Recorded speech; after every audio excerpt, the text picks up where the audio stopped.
Manipur, the hilly northeastern state in India with serene natural beauty, is now plunged in an orchestrated fratricidal bloodbath.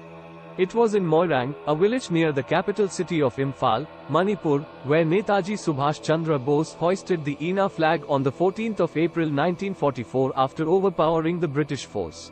For that, the entire Manipur people still feel proud and hold Netaji in high esteem. But people of the same state having such a glorious heritage are now locked in a worst type of internecine violence showing no sign of abatement. Locals of Manipur have been strongly opposing the 110 billion rupees plan of palm oil plant cultivation by the Adani Group, which seeks to cover 66,652 hectares of forest land in a Kuki-dominated area in Manipur with the support of the government. If we look at the events in Manipur now, the reason becomes little clear. Be it the Kukis or Métis in Manipur, the conscious citizens of the two communities have blamed the ruling class in the state for this caste conflict. On the one hand, the communal clashes for gaining vote in election politics in the state were instigated by the rulers there.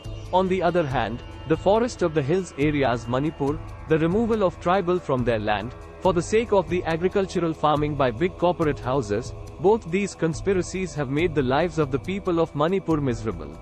If we observe carefully, we can see the reality of "Look East" policy of the India government is only for the benefit of Indian corporate houses and now paved the way for the southeast of Manipur for the ethnic cleansing.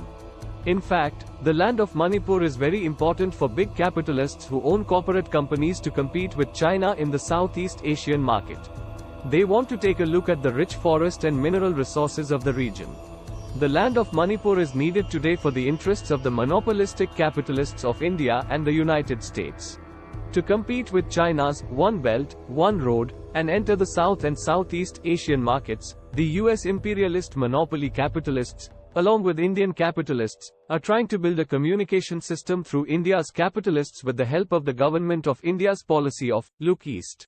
For this reason, a plan is being made to remove the tribals of Manipur from their fertile land today. These show that through this communal conflict between the people of the two tribes of Manipur themselves, the big corporate houses of India and America have made plans for acquiring their land. According to an estimates, more than 150 people belonging to both the warring Kuki and Métis communities of Manipur have lost their lives, 200 have been injured and over 65,000 reportedly displaced so far. Unofficially, the figures are several times more. In fact, there have been carnages as well. Many houses have been burned, churches and temples vandalized, and loot and arson galore in all 5 districts of the state.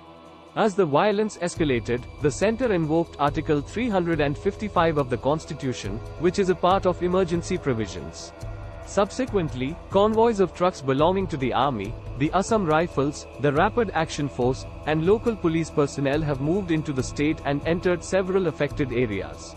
The state government had also ordered an internet shutdown. Despite the ban in place, videos and photographs of the current situation, from the areas including Churachandpur, continued to emerge on social media. Of the 60 MLAs of the state, 40 are from the Métis. Importantly, ahead of 2022 state polls, Kuki groups officially supported the ruling party in the Manipur government, pledging to solve the Kuki issue if elected. The party retained the state. But instead of opting for an amicable solution using political process, it suspended the suspension of operation agreement with the Kuki groups. This further aggravated the situation. 10 MLAs from the Kuki Zomi tribes have demanded a separate administration under the constitution.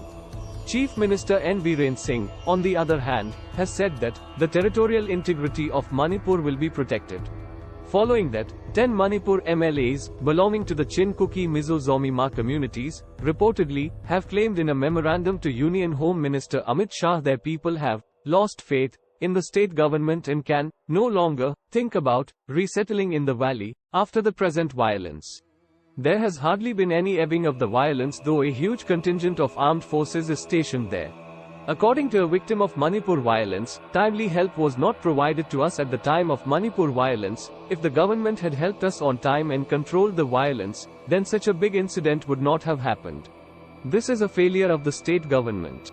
In fact, both central and state governments cannot absolve themselves of the responsibility to prevent this flare-up in time.